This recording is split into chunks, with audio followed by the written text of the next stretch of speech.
montaje visual sencillo y directo de las diapositivas, acompañadas con breves explicaciones que, siguiendo un hilo narrativo, enlaza preguntas y conceptos.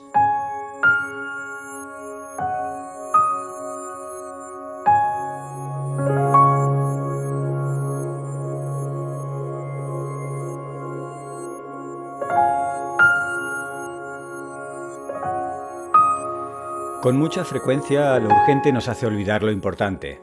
Lo cotidiano, lo próximo, la actualidad nos va llevando de día en día y nos cuesta ir al fondo de las cuestiones y establecer relaciones y conexiones entre todas las cosas que vemos y que nos ocurren. Sufrimos una pandemia terrible y también tormentas terribles. Tenemos los océanos terriblemente llenos de plásticos. Y no menos terrible es el paro juvenil, la crisis económica, las fuertes tensiones sociales, la desigualdad, los problemas migratorios. Si no nos detenemos a mirar qué es lo que relaciona toda esta batería de problemas, será difícil que le encontremos solución. Cada vez para más gente resulta claro que la relación está en la crisis ambiental. Hagamos un repaso de conceptos y datos que nos ayuden a trabajar por un mundo mejor. El título que encapsula el mensaje principal es La madre de todos los retos. Primero empezaremos por un diagnóstico de dónde estamos. Por ejemplo, el año 2020 tiene muchos récords, pero sobre todo récords climáticos. Es el año más cálido de la historia, igualando al 2016, y está entre los 7 años más cálidos desde que tenemos forma de registrar la temperatura. El año pasado, por ejemplo, en California, en agosto, se registró el máximo absoluto de temperatura, casi 55 grados centígrados. Los científicos recientemente han disipado las dudas técnicas, las pequeñas complicaciones que había para entender cómo había evolucionado la temperatura en los últimos miles de años. Bueno, pues salió un artículo en enero de este mismo año mostrando la gráfica de la parte inferior, donde se ve en la línea roja lo que ahora se entiende que ha ocurrido en todo el Holoceno, desde el Neolítico, digamos, hasta esta parte. En los últimos 11.000 años, el punto más cálido ha sido hoy. Estamos en el momento más cálido desde el que acabaron las glaciaciones. Y esa otra curva azul que mostraba unos posibles máximos hace 4.000, 8.000 años, pues se debía a artefactos en la manera en la que se medían, a la estacionalidad de las medidas, etc.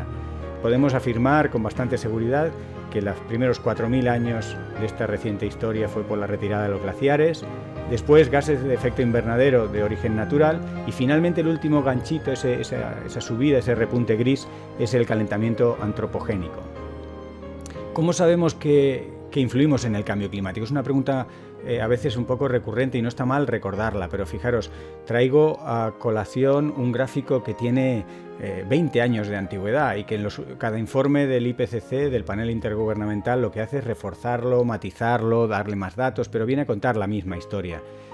Es imposible reproducir lo que ha ocurrido en el último siglo, climáticamente hablando, si no se incluyen explícitamente en los modelos físicos del clima los gases con efecto invernadero. Es imposible, no hay ciencia capaz de reproducir lo que ya ha ocurrido.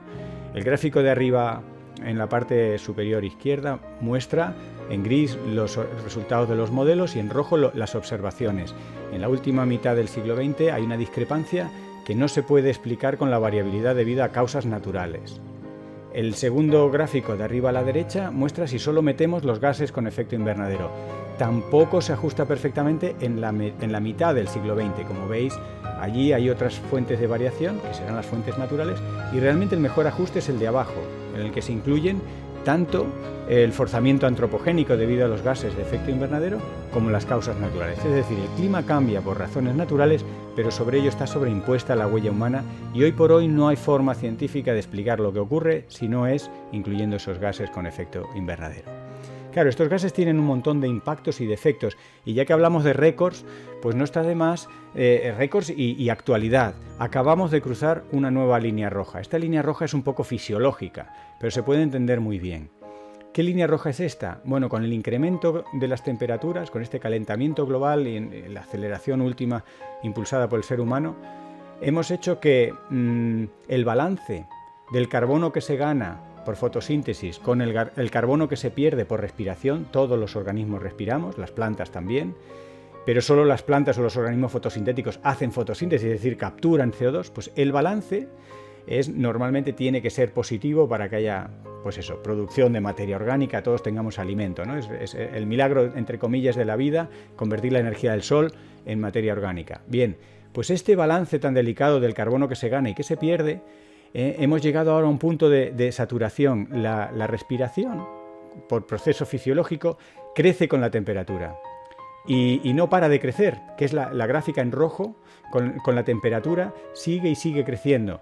Entonces, a medida que suben las temperaturas por el calentamiento, la respiración, es decir, el gasto metabólico de todos los organismos, incluyendo a las plantas, sigue creciendo. Pero sin embargo, la fotosíntesis se satura. Como veis, tiene una curva con un óptimo térmico, que es la línea verde, y ese óptimo máximo inducido por la temperatura ya se ha rebasado.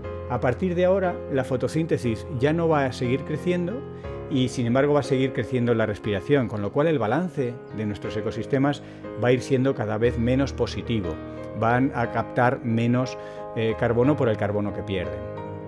Podríamos hablar de muchas cifras para ponernos en contexto. A mí me gustan las cifras sintéticas, no soy bueno recordando números complejos, pero fijaros, en apenas unos pocos siglos hemos pasado de ser el 2% a ser el 98%.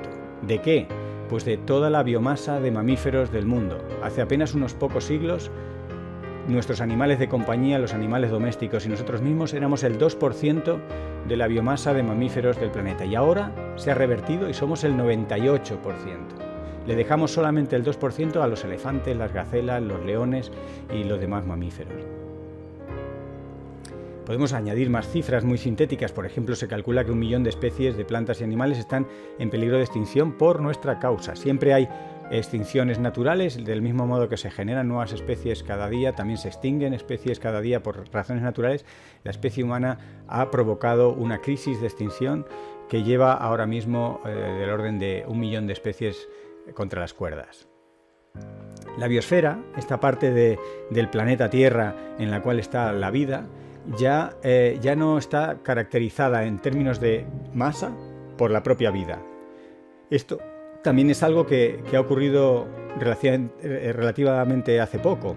Ahora os mostraré la gráfica de la evolución temporal, pero el estudio de El Hacham y colaboradores, que se publicó a finales del año pasado, muestra que, por ejemplo, si comparamos los animales, todos los animales del planeta se calcula que son 4 gigatoneladas, los plásticos son el doble, 8 gigatoneladas.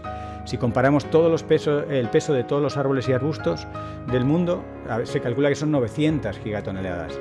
Los edificios e infraestructuras son 1100.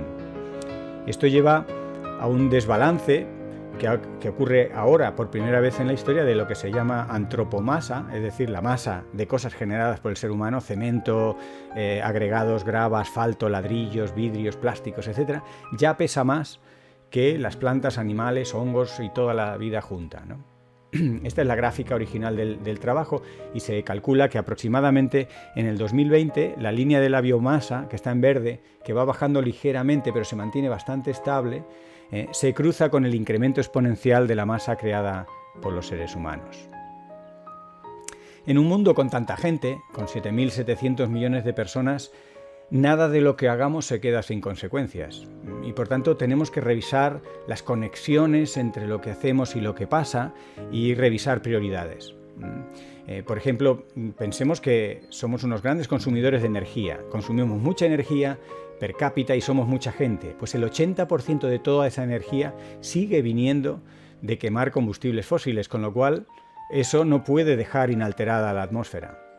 Del mismo modo, el que extingamos a 200 especies cada día no puede permitir que los ecosistemas sigan manteniendo sus funciones ecológicas, algunas tan importantes como fijar el carbono o protegernos de pandemias. Por eso se habla de límites planetarios. Johan Rockström, del Instituto de Resiliencia de Estocolmo, ya hace más de 10 años, con un trabajo seminal que luego ha recibido muchísimas aportaciones subsiguientes, estableció el concepto de límites planetarios, zonas de seguridad para la humanidad, que estarían en el gráfico de la derecha representados en verde, que son zonas de las que no desearíamos salir por nuestro propio bien, ¿no? Y el cambio climático es uno de los que ya se ha salido de esa zona verde, pero sobre todo la pérdida de diversidad, que lo veis arriba un poquito a la izquierda, tanto la diversidad genética como la diversidad funcional, se han excedido, están en la zona roja de alto riesgo. Es muy difícil que se reviertan esas condiciones, y lo mismo tenemos con algunas formas de contaminación, como por nitrógeno o por fósforo, que ya han rebasado lo que se consideran zonas seguras. Estos límites planetarios son límites establecidos o calculados para nuestra propia especie, son para que nosotros quepamos en el planeta, no son para salvar el planeta. Muchas veces se dice, tenemos que hacer esto por el planeta. No, tenemos que hacer esto por nosotros. El planeta va a seguir ahí. Y una de las formas de empezar a sensibilizarnos sobre todos estos problemas planetarios, que a veces nos quedan muy lejos, es conectarlos con nuestra salud. El concepto de salud ha cambiado de forma muy importante desde los orígenes, hace miles de años, de la disciplina de la medicina, hasta en los últimos siglos. La salud se centraba en cómo le iba al individuo y miraba el cuerpo humano como un sistema cerrado, ¿no? Y se hablaba de los riesgos de infarto, el colesterol, cáncer, diabetes, como eso era lo que era la salud. Cada vez más, sin embargo, tenemos conciencia de la dimensión ambiental de nuestra salud. El hecho de ir con mascarillas ahora no es más que una representación de que el medio ambiente afecta a nuestra salud. El mismo aire que respiramos puede, en este caso, contener patógenos, pero sabemos que contienen partículas 2,5, aerosoles de todo tipo y sustancias irritantes. El medio ambiente empieza en nuestra nariz, y en realidad el medio ambiente ya lo llevamos dentro, porque tenemos cientos, si no miles, de otros organismos que coexisten con nosotros, algunos en un equilibrio tenso, como los virus, como el zóster, ¿no? que cuando baja nuestro sistema inmune nos sale una calentura, indicándonos estoy dentro y estoy contenido por tu sistema inmune, pero cuando bajan las defensas hay una expresión de que nuestro cuerpo está lleno de otros organismos. Es decir, la salud de las personas es en realidad el resultado de una comunidad de organismos interaccionando y de un montón de procesos ecológicos que empiezan en nuestras vísceras, en nuestro estómago, en nuestro cerebro, donde se coexisten formas de vida muy distintas, no solo nosotros, ¿no? Y una forma de entender esta vulnerabilidad de la especie humana, esta conexión con el medio ambiente, es empecemos a analizar de qué morimos, ¿no? Que es el peor estado de salud es cuando morimos. Bien, ¿de qué morimos? Bueno, pues en esta gráfica, que más o menos se mantiene hasta la actualidad, aunque son datos del 2017, las tres causas principales, fijaros que la relación no es proporcional. Hay tres factores de muerte que son los principales, que son las enfermedades cardiovasculares, con casi 18 millones cada año, los cánceres con casi 10 y las enfermedades respiratorias con casi 4. Fijaros, por en medio, en torno al 1 o 2 millones, entre 900.000 y 2 millones de fallecimientos al año, tenemos cosas tan variadas como el SIDA o el suicidio o accidentes de tráfico o enfermedades de determinados órganos como los riñones o el hígado. Digo esta zona intermedia porque es más o menos ahí donde está lo que ha causado el coronavirus, ¿no? Sabéis que anda en torno, ahora ya vamos por encima de los 2 millones, pero en un año fueron 1.800.000, o sea que anda por ahí, del orden de, más que los suicidios y más que el SIDA, pero por ahí, ¿no? En ese orden de magnitud. Uno de mis mensajes hoy es que la mayoría de estas causas de muerte asignadas guardan una relación más o menos directa con el estado del medio ambiente. Lo podemos ver de muchas maneras. Indudablemente uno de los medios ambientes que más nos golpea es la contaminación atmosférica y viviendo en grandes ciudades pues lo sufrimos, lo vemos cada día. Tenemos imágenes como esta que hace algunos años se ponían como que eran bonitas porque tienen estos colores pastel y ahora sabemos que en realidad es el resultado de un montón de compuestos pues muy perjudiciales para nuestra salud. La contaminación atmosférica es el cuarto riesgo más importante de defunciones en el mundo. Se lleva por delante al 12% de las muertes totales, ¿no? Sabemos que más de 5 millones, dependiendo de las estadísticas llegan a 6, pero en torno a 5 o 6 millones de personas mueren cada año por respirar aires en los cuales se ha acumulado la quema de combustibles fósiles. Hablábamos del calentamiento, pero ahora hablamos de muertes humanas y estas muertes a su vez tienen una derivada económica, afectan al 3,3% del Producto Interior Bruto mundial. Y como no podía ser de otra forma, y para un ecólogo no es sorpresa, la contaminación y el coronavirus están muy relacionados. Han salido el año pasado varios estudios mostrando distintos aspectos de esta relación. En este trabajo que os muestro aquí, que se hizo en Estados Unidos, pero que luego se corroboró en otros sitios como Italia, mostraba que pequeños incrementos en la contaminación atmosférica causaban una gran mortandad o vulnerabilidad a la COVID-19. En concreto, haber estado respirando unos meses antes de la pandemia una atmósfera con apenas 1 microgramo, nada más 1 microgramo de partículas 2,5, esto que es básicamente hollín, pues haber estado respirando esas partículas finas incrementó un 15% la probabilidad de morir. Y estudios posteriores, también en Estados Unidos, mostraban cómo la contaminación expande la COVID-19. Sirve de vehículo. Los mecanismos en este trabajo no se estudian, pero sí la correlación es muy significativa. Se trabajaba con un parámetro demográfico muy importante, que es el que se conoce como R, que es el número de personas que una persona enferma puede infectar, ¿no? Esta es la base del contagio y de la epidemiología. Pues se vio que las partículas, una vez más estas 2,5 que están caracterizando las atmósferas contaminadas, pues aumentaban hasta un 10% la tasa R, este valor de personas que puede infectar una persona enferma. Podríamos hablar de muchas formas de contaminación. Tenemos los plásticos, que estamos todos bastante concienciados sobre este problema mundial, ¿no? Los plásticos se empezaron a encontrar hace una década en muchos ecosistemas, se encontraron esos mares de plástico, pero a medida que se ha avanzado en la investigación en los últimos años, se han encontrado los nano y los microplásticos en todos los sitios, no solo en las nubes más altas, en los mares más remotos, en las montañas, en glaciares, sino dentro del ser humano, una vez más, lo tenemos en todas nuestras vísceras. Los 9 tipos principales de plásticos se encuentran en nuestros riñones, en nuestros hígados y, lo que es peor, en nuestro cerebro. Y se sabe que, lejos de ser inertes, provocan inflamaciones y en algunos casos están coactivándose con otras enfermedades. Así que tenemos básicamente 3 grandes amenazas que son autoinfligidas. Es el propio ser humano el que, amenazando a la biodiversidad, se amenaza a su salud. Ahora veremos algunos detalles más de esto. La contaminación, que ya la hemos ilustrado, que directamente mata. Y de fondo está esa gran amenaza que es el cambio climático, ¿no? Existe, por tanto, un gran riesgo de colapso ante situaciones para las que no tenemos tecnología. Para la tecnología disponible no va a ser capaz de protegernos o contrarrestarlo. Esto da lugar a toda una parte de los científicos, de la ciencia que trabaja en el cambio global, en el cambio ambiental global, que se puede llamar la colapsología. Hay algunos libros al respecto, hay científicos que trabajan mucho en entender los colapsos, por ejemplo, que han ocurrido en civilizaciones anteriores, las causas ambientales, que en muchos casos son fáciles de entender y de cuantificar, y hacen cálculos, por supuesto, de las probabilidades que tenemos de entrar en vías de colapso, porque generamos problemas ambientales que somos incapaces luego de ponerle, remedio con nuestra tecnología. Uno de estos casos paradigmáticos es el cambio climático. El cambio climático daría para que habláramos largo y tendido. Llevamos más de 30 años documentándolo. Siempre quiero recordar la conferencia de Río de Janeiro en 1992, la Cumbre de la Tierra, donde se establecieron los principios básicos de conservación, de la diversidad, de las amenazas debidas al cambio climático, y lo que se dijo en aquella reunión hace ya casi 30 años, pues tiene una gran actualidad.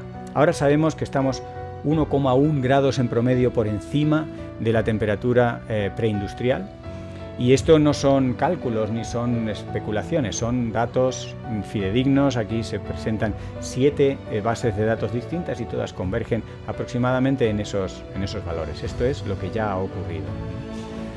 Los impactos asociados a este cambio climático son numerosos.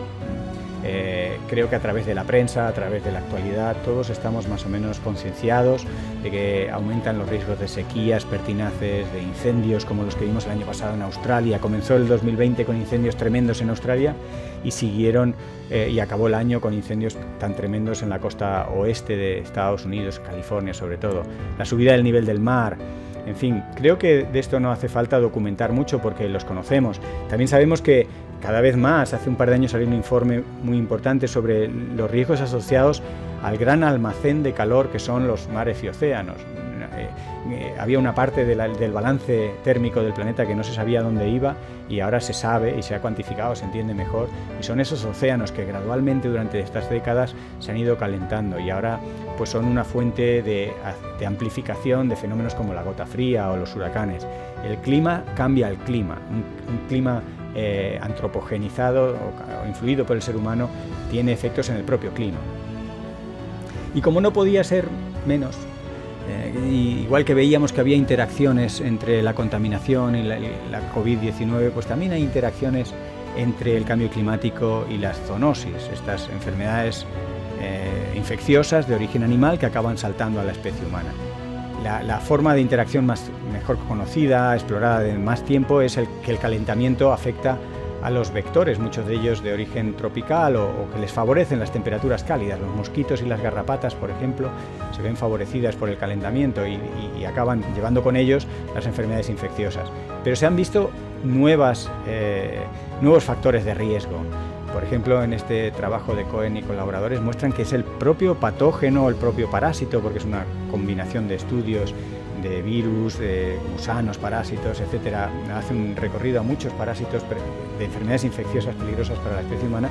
Se ve que el rango térmico de estos parásitos es más amplio que el hospedador. Y, por ejemplo, en zonas templadas, la fauna y eventualmente las personas respondemos peor al incremento de temperatura, nos beneficiamos menos de ese calentamiento que lo que se beneficia el propio parásito. Ya no es el vector, sino el propio parásito o el propio patógeno, ¿no? Y en estas semanas ha salido un artículo muy interesante que sugiere que el cambio climático podría estar detrás de la COVID-19. ¿Por qué? Bueno, en este trabajo lo que hacen es ver los incrementos, las fluctuaciones en las poblaciones de murciélagos.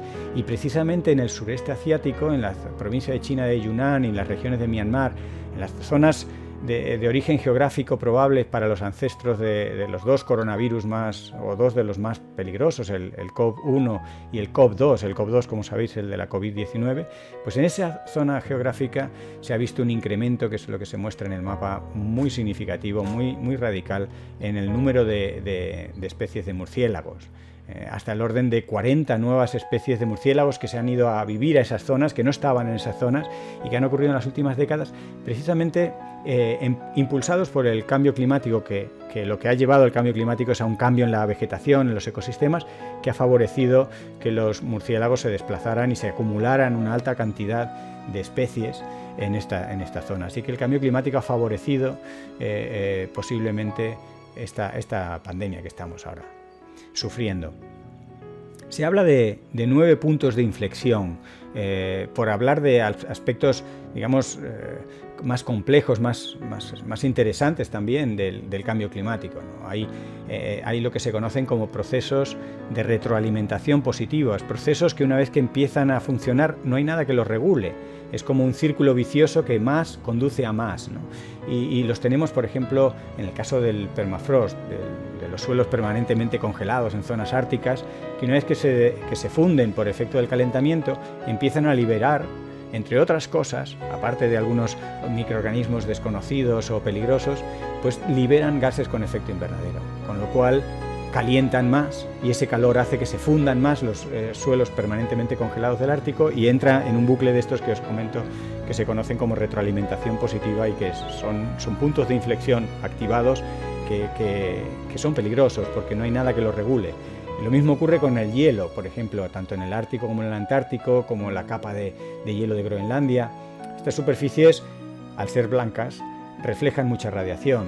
Cuando se reduce su extensión, cuando están menos meses al año congelados los mares, se son reemplazados por superficies oscuras como un bosque o como el mar, y esas superficies oscuras absorben más radiación y una vez más estamos en esa espiral. Tenemos una serie de puntos de inflexión, 9 de los 15 principales para el clima ya se han alcanzado. Uno de los que os voy a comentar un poquito más es el de la circulación atlántica o la circulación termohalina, que además guarda unas ciertas analogías, por eso he buscado estas imágenes que son como similares, ¿no? Esta circulación termohalina, mares o corrientes marinas con distinta concentración de sales y de temperatura que recorren el planeta, son análogos a nuestro sistema circulatorio, porque nuestro sistema circulatorio, además de transmitir o transportar oxígeno y nutrientes, también transporta temperatura. De hecho, en invierno nuestros capilares se hacen más interiores para no disipar calor, y al contrario, cuando hace mucho calor, después de unos días nos aclimatamos y nuestros capilares se ponen más periféricos para ayudarnos a disipar el exceso de calor. O sea que es una prueba de que también son clave los capilares y el sistema circulatorio en la regulación térmica de nuestro organismo, y por eso es una analogía con esta circulación termohalina. Es clave la circulación termohalina para llevar el calor de los trópicos y Ecuador a las zonas más frías del norte, en el hemisferio norte, o de muy al sur, en el hemisferio sur. Y al revés, de disipar el exceso de calor. No se podrían cultivar patatas en Escocia si no fuera por esta cinta de transporte de calor que lleva el agua de los trópicos a latitudes altas en el Atlántico. Y se sospechaba que esta circulación termohalina se vería afectada por el cambio climático. Se hicieron modelos, se hicieron simulaciones y luego fueron comprobadas empíricamente. Esta circulación termohalina está siendo alterada, circula más despacio, y se corre el riesgo de que se hagan algunos cortocircuitos que se atajen y que no lleguen tan al norte. Esto provocaría situaciones que han salido incluso retratadas en algunas famosas películas de Hollywood, situaciones que con el cambio climático llevarían, sin embargo, a ciudades como Nueva York pues a una pequeña glaciación. Y estas películas, con todo lo que tienen de ficción, sin embargo, se apoyan en predicciones reales de modelos que hablan que cuando superemos, o de superar los 2 grados respecto a la era preindustrial, y recordad que ya vamos con 1,1 y subiendo, pues paradójicamente, por la desconexión de algunas zonas calientes y frías del planeta, porque esta cinta que los conecta deja de funcionar, algunas regiones del planeta podrían entrar en glaciaciones locales, a pesar de que el planeta colectivamente seguiría calentándose.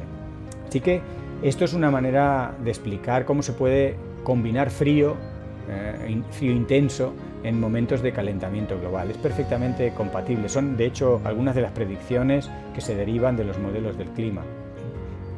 Hemos sufrido Filomena nada más arrancar este año 2021, y lo que ha ocurrido con Filomena está bastante conectado con el cambio climático, y aunque hay ciertas precauciones en conectar un evento aislado con una tendencia, pero es parte de las cosas que podemos esperar de un clima alterado. Lo que ocurrió, ahora se sabe, es que a principios de enero la estratosfera se calentó, lo que se conoce como un calentamiento estratosférico súbito.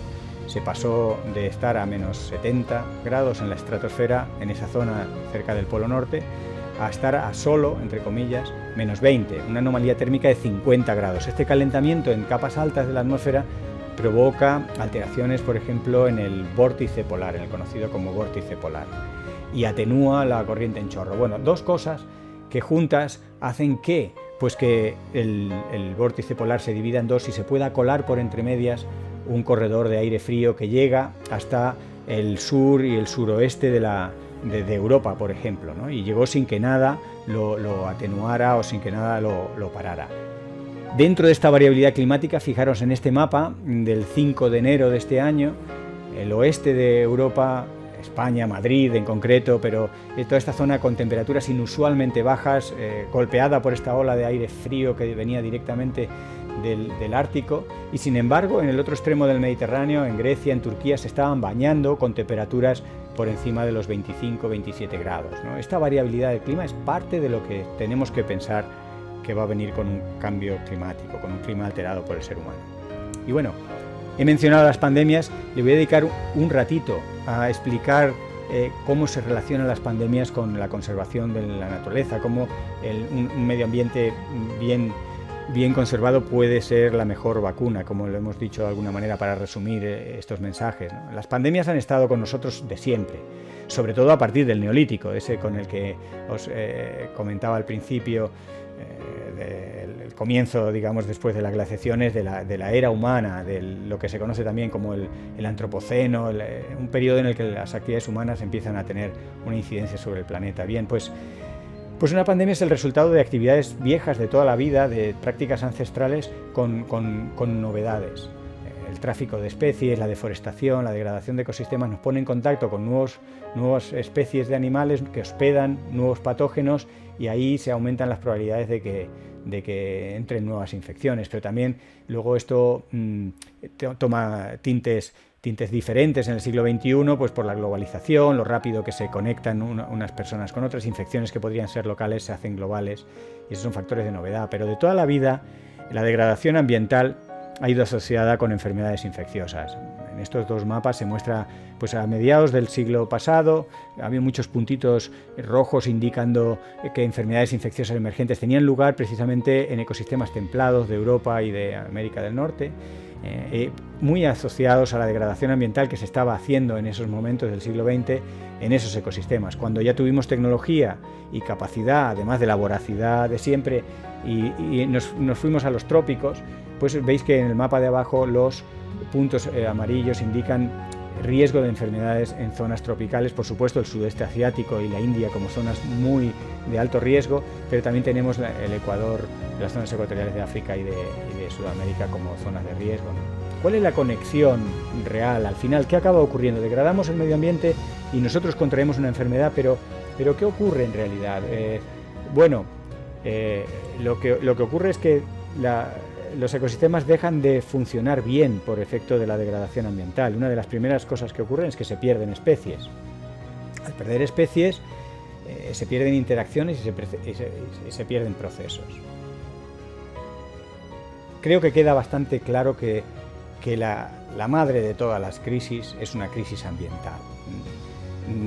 La crisis ambiental está en el fondo de un montón de manifestaciones que son las que quizá tenemos más próximas, como una crisis sanitaria como la COVID-19, o una crisis energética, o una crisis económica o social, ¿no? Esas son manifestaciones, pero de fondo de todas esas crisis que son apremiantes, que son urgentes, que son próximas, está una crisis profunda que es una crisis ambiental.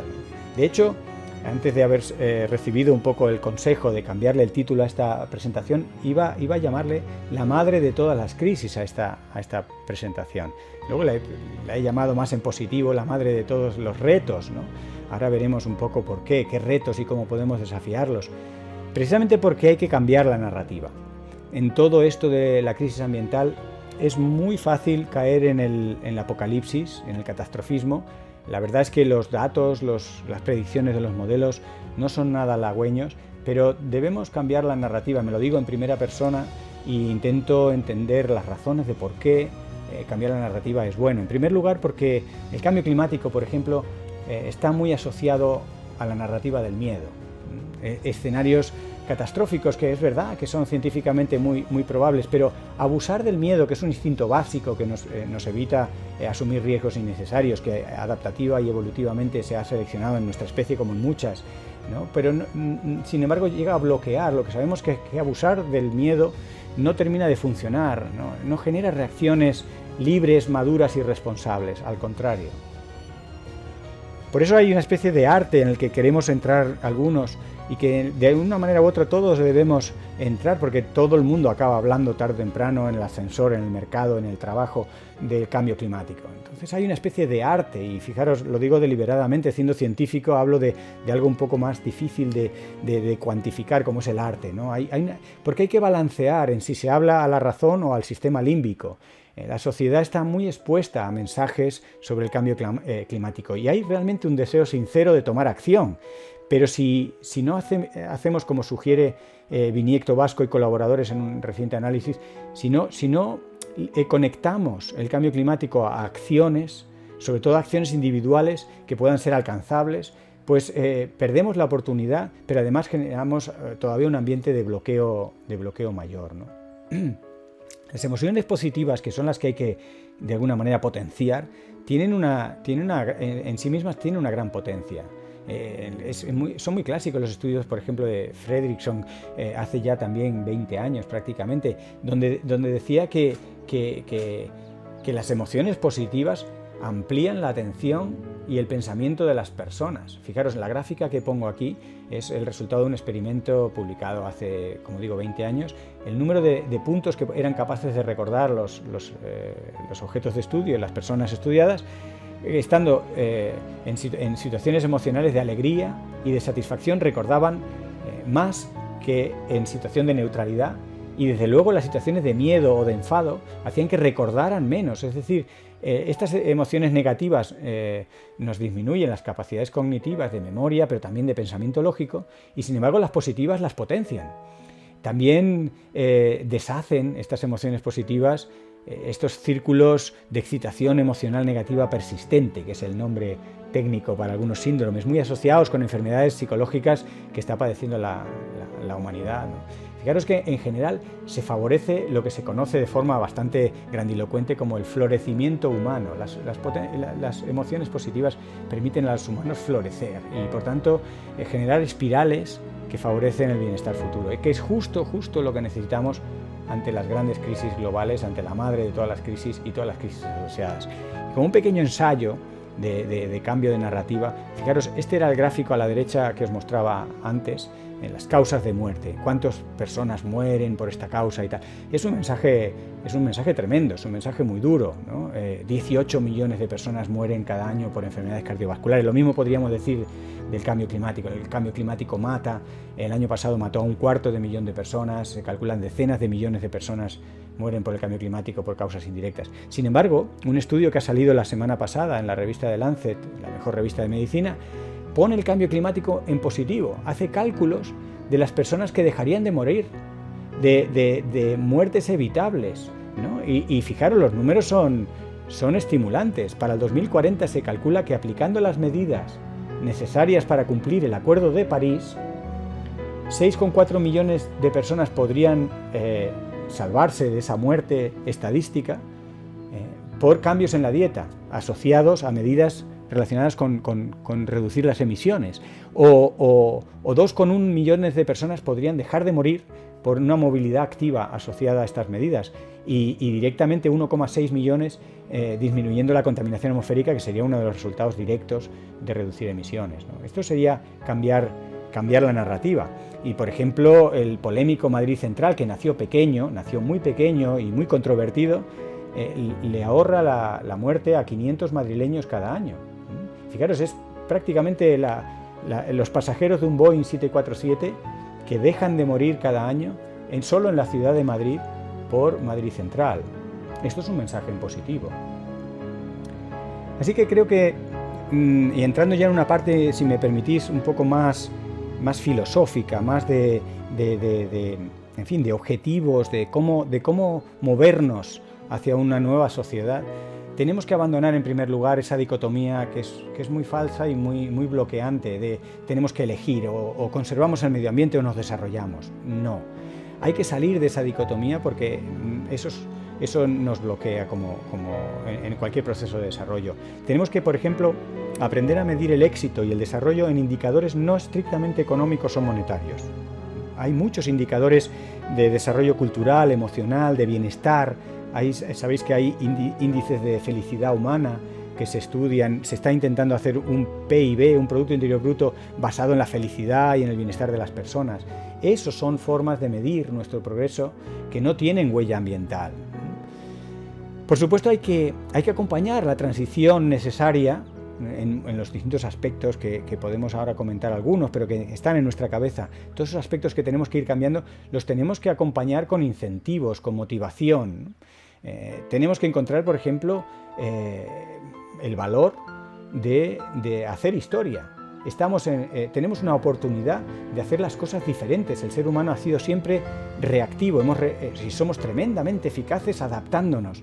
Ahora estamos por primera vez en la historia de la humanidad pudiendo ser proactivos y anticipándonos a los cambios, porque tenemos el conocimiento y podríamos hacerlo, ¿no? Eso tiene que ser un motivo precisamente de motivación, ¿no? O contribuir, la satisfacción de contribuir a una sociedad más funcional, más estable, ¿no? Y bueno, tenemos que aprender a cosas tan del día a día como a ganar y a gastar el dinero, a ganarlo bien y a gastarlo bien. Lo que sabemos es que, por ejemplo, la riqueza nos hace ambientalmente pobres. Un estudio también reciente de Whitman y colaboradores muestra que cuanto más dinero tenemos, lejos de ganar competencias en proteger la naturaleza, la destruimos y aumentamos nuestro impacto ambiental. Lo que pasa es que en paralelo a aumentar el impacto ambiental con el dinero, también aumenta nuestra capacidad para vestir de verde y convencernos de todo lo contrario. Y esta es la gran paradoja del neoliberalismo y del capitalismo verde, que te pinta de verde una cosa que en el fondo, según si lo miras fríamente bajo el ojo de los datos y la estadística, revela que el dinero trae degradación ambiental, cuando podríamos utilizar el dinero de formas mucho más inteligentes, ¿no? Y de hecho, paradójicamente, ni siquiera el dinero nos trae la felicidad. Podríamos decir, en muchos casos, hasta hay ensayos literarios y películas enteras dedicadas a la tristeza de la gente rica, pero hay datos mucho más fríos, ¿no? Y menos literarios y menos objeto de opinión, ¿no? El desarrollo económico, por ejemplo. Indudablemente partir de un nivel de pobreza extrema, pues a medida que hay desarrollo económico, el bienestar sube, ¿no? Y en la gráfica que represento aquí, pues hay una primera parte en la que tanto en ciudades como en medios rurales el desarrollo económico trae bienestar. Pero luego se da lo que se conoce como la paradoja de las ciudades. Pensar que las ciudades son importantes porque cada vez más gente vivimos ahí. Se calcula que el 70% de la población humana vive en ciudades. Lo que pasa en las ciudades es muy importante y ahí hay mucho dinero y ahí hay mucho impacto ambiental. Bueno, pues la paradoja de las ciudades consiste en que a partir de un determinado nivel de desarrollo económico se invierte y la felicidad que era mayor en las ciudades que en el entorno rural cuando se es muy pobre, se invierte y cuando se es más rico o más estable económicamente, las ciudades es donde la gente es más triste y el efecto es tanto más fuerte cuanto más grande es la ciudad. Ahí tenemos margen de mejora. Aún no hemos hablado realmente de dinero, ¿no? Hemos mencionado productos interiores brutos. Vamos a hablar un poquito de dinero. No es que a mí me guste monetizarlo todo, pero realmente es una palabra a la que hay que recurrir porque tenemos en mente la importancia de la economía en nuestra sociedad, porque sabemos que los recursos son limitados y un recurso al que acudimos con frecuencia es el dinero. Y voy a hablar del dinero de la mano de los que barajan mucho dinero. El Foro Económico Mundial, como sabéis, es donde se habla de las grandes inversiones, ¿no? Se reúne todos los años por estas fechas en Davos. Yo me he leído bastante en detalle el del año pasado, el de este año es muy parecido, pone este año mucho énfasis lógicamente en la COVID-19, pero los mensajes son muy diáfanos. Estos gráficos en colores hablan por sí mismos. El verde es el medio ambiente.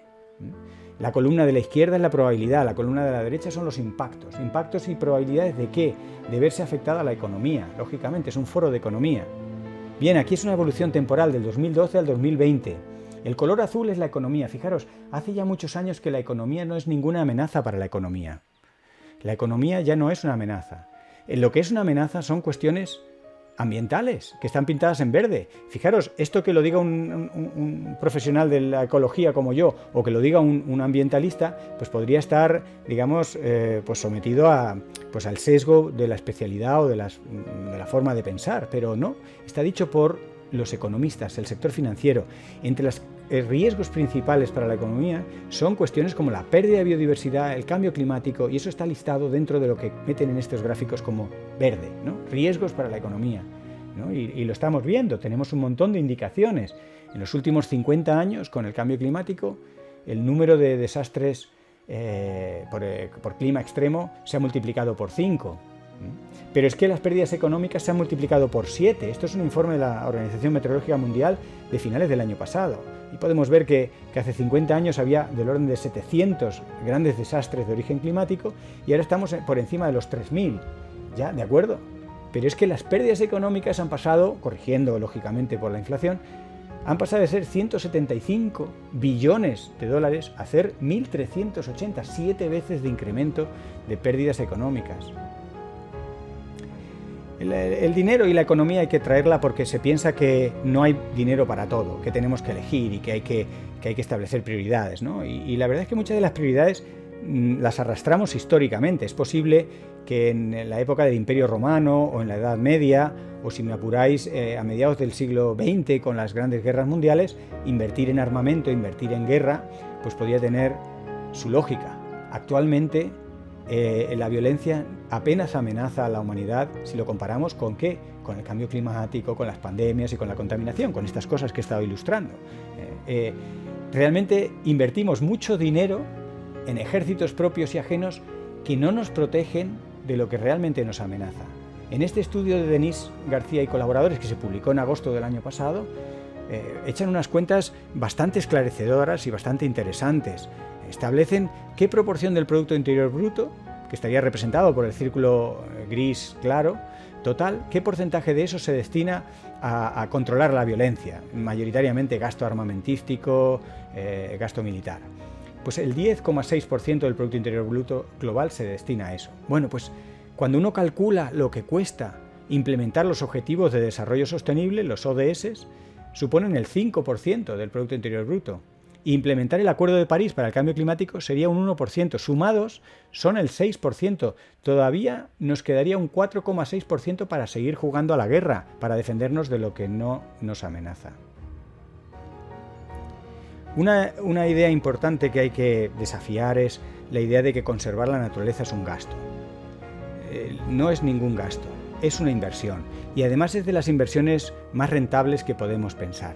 Es una inversión que a veces tarda en dar resultados positivos, pero cuando los da son de hasta 3 órdenes de magnitud. Y yo reto a cualquiera que nos ponga sobre la mesa qué inversión da 1000 veces el dinero que uno pone inicialmente, ¿no? Y en este estudio, por ejemplo, de los varios que han salido en los últimos años, de Buckley y colaboradores en Nature Communication, mostraba que proteger zonas en todo el planeta tiene un coste, pero que se obtiene del orden de 3 billones de dólares al año, del orden de 1000 veces el dinero que cuesta protegerlas, solamente en la mejora del bienestar personal de los visitantes y usuarios de esos parques y de esas zonas protegidas. Solamente con esa función. Imaginaos que estas zonas hacen muchas otras funciones, pero solo valorando eso se obtiene 3 cifras, 3 ceros, 1000 veces más dinero del que se mete en conservación. Y por ejemplo, otro estudio redundando en lo mismo, Dobson y colaboradores en Science publicaron el año pasado un balance de los costes de prevenir pandemias. Y las 3 medidas que ellos cuantificaron son muy lógicas, ¿no? Detener la deforestación tropical, limitar el comercio de especies y establecer una red de alerta y control temprano de pandemias. Esta red de alerta, que tiene mucho sentido y que es muy lógica, podemos imaginarnos que es complicada. En España no nos ponemos de acuerdo para cómo se expresan los datos. Una comunidades los expresan de una manera, otras en otra. Hay algunas comunidades que en los fines de semana no comunican, etcétera. Fijaros el lío que tenemos a nivel español. Establecer esta red internacional no sería nada fácil y sería costosa. Bueno, pues Dobson y colaboradores cuantifican cuánto costaría prevenir y calculan que sería aproximadamente entre 17 y 27 billones con B de dólares prevenir pandemias. Sin embargo, los costes de una sola, de esta, la COVID-19, estaría entre 8 y 16 trillones con T. Una vez más, 3 ceros más. Cuesta más hacer frente a una única pandemia que prevenirlas todas. Me gustaría entrar sin muchos tapujos a comentar el papel de las entidades financieras. Algunas de ellas ya son conscientes, pero tienen un papel discreto y mortífero. Entre los economistas cada vez surgen más voces críticas contra el sector financiero. El sistema económico apoyado en las finanzas tiene 3 aspectos problemáticos, muy problemáticos. Para el funcionamiento en general, no hablo de cuestiones éticas. La acumulación de la riqueza en manos de unos pocos genera fuerte inestabilidad. El agotamiento de los recursos, en especial el petróleo. Y el tercer aspecto, la importancia de la economía financiera sobre la economía real, la que produce bienes y servicios, o dicho de otro modo, ganar dinero sin trabajar. Estos 3 problemas ya están cuestionados por muchos economistas. Los bancos, triste y preocupantemente, financian el cambio climático. Lo hacen posible, del mismo modo que hacen posible la pérdida de biodiversidad. En 2019 se destinó una cantidad equivalente al doble del Producto Interior Bruto de toda España, 2,6 billones de dólares, a inversiones que destruían la biodiversidad, que generaban fuertes emisiones de gases y que provocaban degradación ambiental en aspectos como construcción, producción o turismo. En la gráfica se muestran los valores concretos para las pérdidas de biodiversidad asociadas a préstamos bancarios, desglosados por regiones. Podéis entender que en América del Norte el impacto es mucho mayor, la inversión financiera en proyectos, por ejemplo, de infraestructura que llegaban a provocar en un solo año, que eran inversiones del orden de 40.000 millones de dólares y que provocaban pérdidas de biodiversidad, eso lo afrontan países o regiones como América del Norte. En América del Sur y en África, pues las inversiones de este estilo y por tanto el impacto financiero en el medio ambiente era mucho más pequeño. Hay toda una serie de detalles que están recopilados en un informe reciente muy revelador, el Bank Rolling Extinction, ¿no? Donde muestra cómo las entidades financieras contribuyen a la destrucción del planeta, ¿no? Y ponen números. En el fondo de la cuestión está el hecho de que los bancos no se consideran responsables de todos estos impactos. Ellos prestan el dinero, ¿no? Y por tanto no desarrollan mecanismos precisos para conocer el destino final del dinero que ellos prestan, ¿no? No hay forma de hacer una auditoría, ¿no? Y se cuelan o no se frenan financiaciones para cuestiones que son ambientalmente escandalosas, ¿no? Los datos están en este Bank Rolling Extinction Report del 2021, se ha publicado recientemente. Así que necesitamos un cambio con urgencia en bancos y en empresas. Tenemos que cambiar nuestra tendencia casi biológica como especie de dejar de hacer negocio inmediato con todo. Tenemos que asegurar las bases de la humanidad, la provisión de bienes y servicios esenciales, los alimentos, el agua, el lugar donde vivir. Tenemos que asegurar eso porque es ineludible hacerlo para sortear el colapso colectivo, el colapso de todos, ¿no? No es sostenible un sistema en el que unos pocos parece que se libran, pero que a la larga no se libran, del mismo modo que no se libran del cambio climático o del coronavirus, ¿no? Las empresas, por tanto, tienen que abandonar esa posición de privilegio en la que muchas veces juegan y convertirse en motores de una sociedad más humana, y no solo por razones éticas, de justicia, etcétera. No. Se trata de una cuestión de sostenibilidad del propio mercado y de sostenibilidad de las oportunidades de negocio. Hay que abandonar, por todas las razones del mundo, esta idea de enriquecimiento rápido y ir transicionando gradualmente, pero con decisión, a un enriquecimiento sostenido y compartido. Hay básicamente 4 aspectos de este cambio que se argumentan desde la ecología, lógicamente, pero que encuentran respaldo en todas y cada una de las disciplinas técnicas más específicas, ¿no? Uno de ellos es el propio sistema económico. Dicho por un economista, la recomendación de no hacer caso a los economistas gana mucha credibilidad, ¿no? Tenemos a Joan-Martin Allier, por ejemplo, galardonado con el premio Balzán por la excepcional contribución a la Fundación de la Economía Ecológica.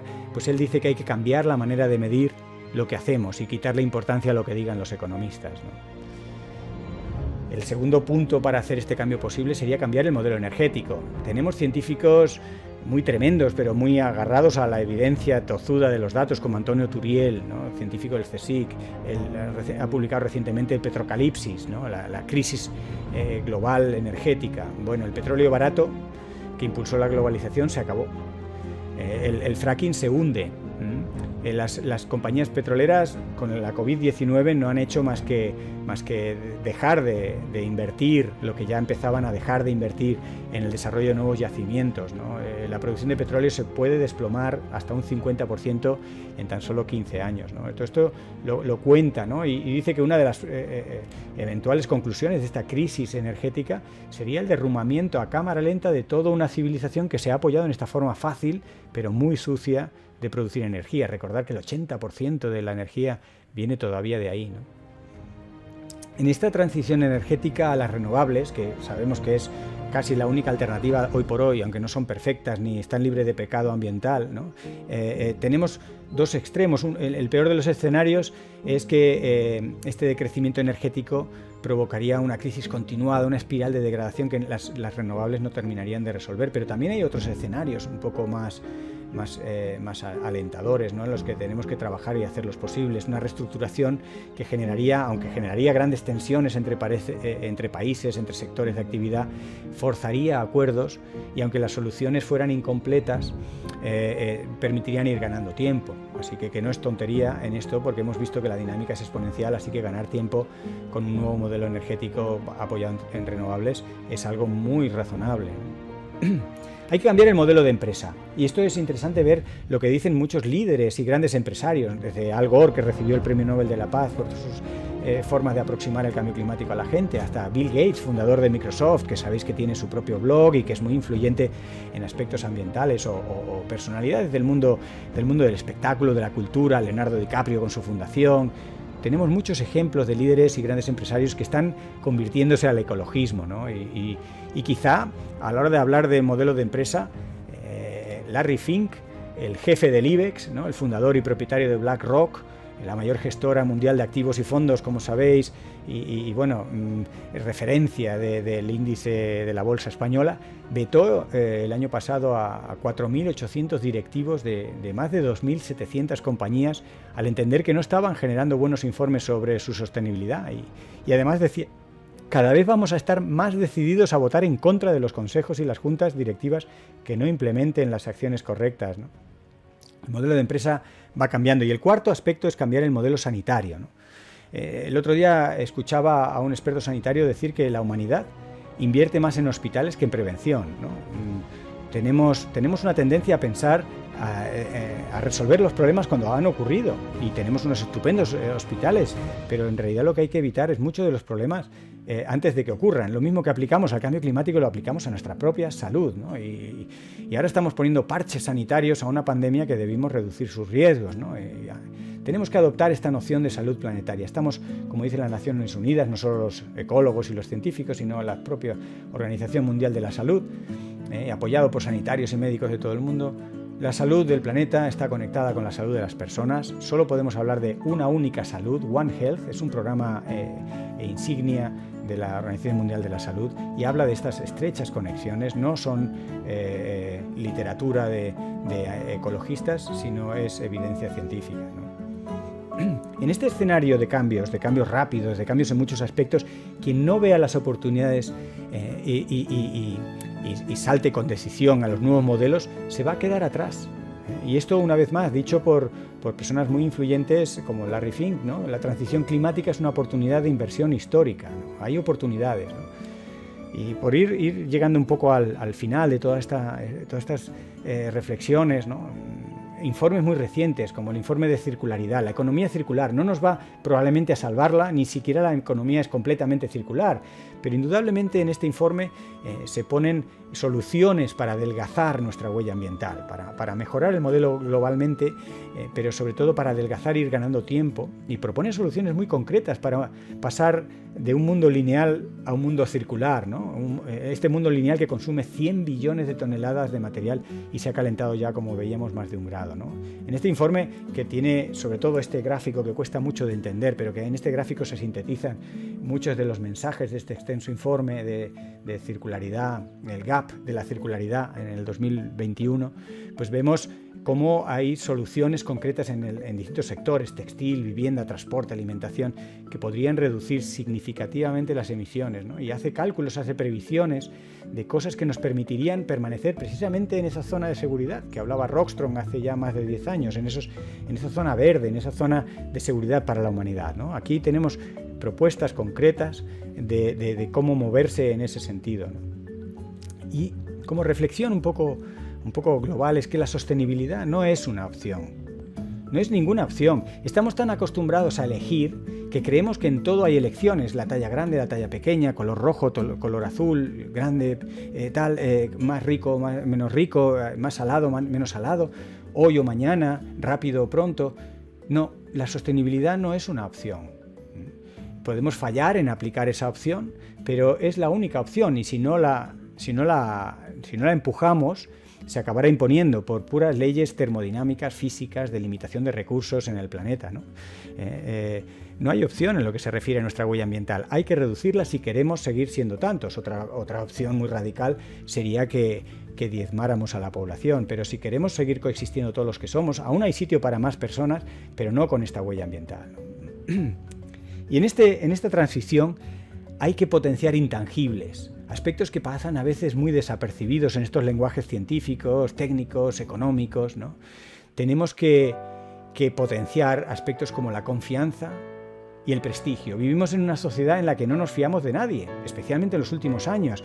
No nos fiamos del vecino, no nos fiamos de los políticos, no nos fiamos de la competencia. No hay confianza. Sin confianza no se puede avanzar, ¿no? Y lo mismo ocurre con el prestigio.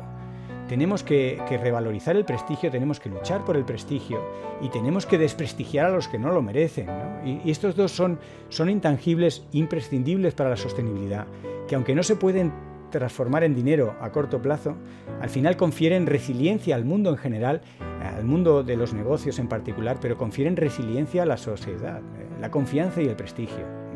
Estos intangibles clave, por ejemplo, en el caso de la empresa, podrían, por ejemplo, promocionarse a través de elevar la ambición jurídica.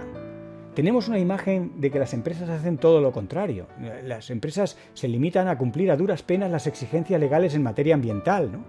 Si las empresas empezaran a aumentar la ambición jurídica, es decir, a aumentar los requerimientos para que su actividad sea legal, teniendo en cuenta aspectos de protección ambiental y de reducir la huella ecológica, no solo estarían dando ejemplo, estarían contribuyendo a que la sociedad confiara en estas empresas, ¿no? Estaríamos dándole la vuelta al sistema.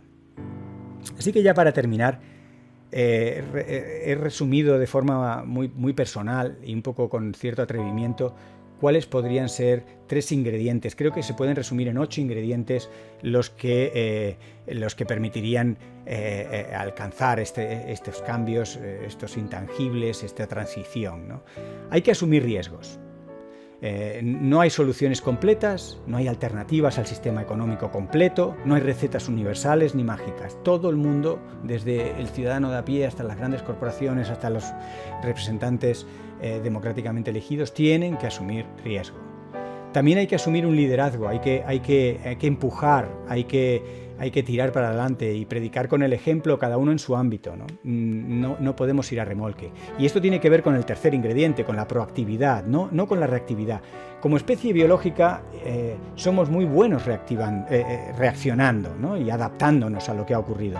Tenemos que anticiparnos. Hay cambios que serán demasiado grandes y tenemos que anticiparlos y evitar que ocurran o atenuarlos antes de que ocurran. Hay que convertirse en ejemplo y referencia, y hay que trabajar con marcos temporales amplios. Todos vivimos agobiados por la urgencia y el corto plazo. El corto plazo no permite soluciones de calado. Probablemente tengamos que combinar decisiones a corto plazo e irlas encadenando para que tengan sentido en el largo plazo, pero no podemos perder la visión del largo plazo. Las estrategias de transición ecológica requieren décadas, y lo mismo que requiere un sistema educativo, sanitario o la reforma del Código Penal. Cualquier cosa seria requiere décadas. Y tenemos que aprender a pensar en décadas, incluso dejar ese legado de cosas iniciadas a los que vengan detrás, ¿no? Esto se lo digo a los políticos, me lo digo a mí como padre, y lo podemos pensar a todas las escalas, ¿no? El legado a largo plazo de cosas que merece la pena poner, ¿no? Y constatando el punto 6, constatando el fracaso de la gobernanza global, el fracaso estrepitoso de las cumbres del clima, la falta de acuerdo internacional, las grandes recelos que existen y que probablemente tengan mucho que ver que nosotros como ser humano, como especie biológica, tenemos un cerebro que no lo podemos cambiar rápidamente y que solo es capaz de coordinarse con 100, 150 personas. Ese es nuestro universo, ¿no? Y nos movemos en escalas de millones de personas y pretendemos que somos capaces de medidas globales.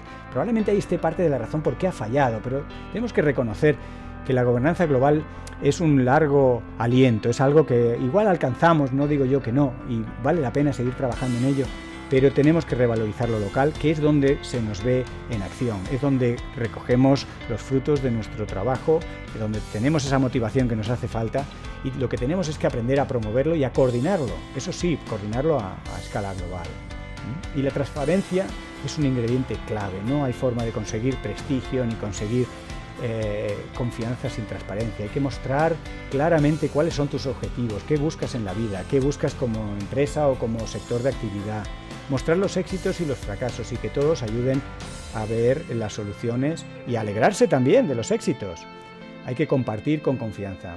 Y finalmente el último ingrediente, como científico y como especialista, creo, me estoy viendo, y eso me alegro, en comités cada vez más interdisciplinares. La reunión de hoy, el hablar a audiencias diferentes, son pequeñas pinceladas de interdisciplinaridad. Nos enfrentamos a desafíos, a la madre de todos los retos, a la madre de todos los desafíos. Son desafíos muy grandes, son muy complejos. No puede pretender ningún sector de actividad, ni ningún especialista, ni ningún científico tener la solución. Probablemente no haya una única y vendrá de trabajos interdisciplinares. Así que la pregunta que queda al final, un poco retórica, es si estamos realmente preparados para gestionar nuestra vida en este entorno cambiante, ¿no?